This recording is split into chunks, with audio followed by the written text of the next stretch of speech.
कुछ नेताओं की पूछ नहीं है और उन्हें प्रासंगिक नहीं समझा जाता। शनिवार को गांधी परिवार के आगे कांग्रेस के कुछ नेताओं ने यही शिकायत की कि ऐसा माहौल बना दिया गया है। 5 घंटे तक चली मीटिंग में सोनिया गांधी और राहुल गांधी ने भरोसा दिया कि उनकी राय और काम को पार्टी में महत्व दिया जाता है। सोनिया के बुलावे पर इस मीटिंग में उस G23 ग्रुप के कुछ नेता भी शामिल हुए जिन्होंने असहमतियां जताई थी।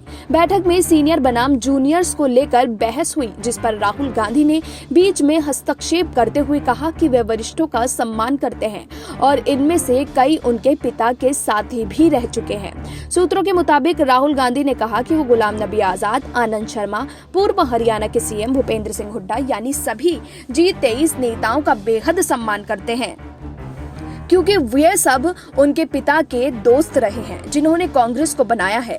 उन्होंने वरिष्ठ नेताओं को सम्मान का भरोसा दिया। ये इन नेताओं संग राहुल गांधी की अगस्त के बाद पहली मुलाकात थी।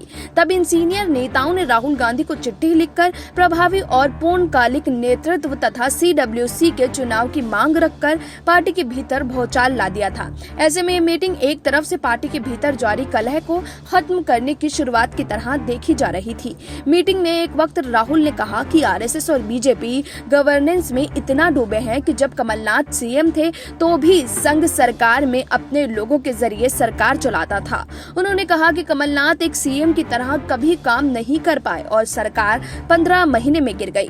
थोड़ी देर बाद जब चिदम्बरम ने कहा कि कांग्रेस तमिलनाडु में होने वाले चुनाव में अच्छा प्रदर्शन करेगी, तो राहुल गांधी ने टोकते हुए कहा कि पार्टी को किसी भ्रम में नहीं रहना चाहिए और वहां पर डीएमके चुनाव लड़ रही होगी।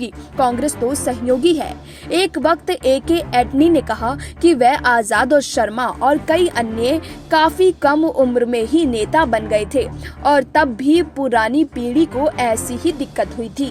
आजाद और शर्मा ने कहा कि वे कांग्रेसी हैं और रहेंगे और हमेशा मरते दम तक कांग्रेस का साथ देंगे।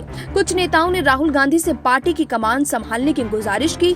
सूत्रों के मुताबिक वो इस मुद्दे पर चुप रहे, लेकिन उन्होंने कहा कि मीटिंग केवल इसी एक बात पर सीमित नहीं रहनी चाहिए। राहुल ने कड़े शब्दों में पार्टी की कार्यप्रणाली को लेकर बात की और बीजेपी की मजबूती का भी उदाहरण दिया।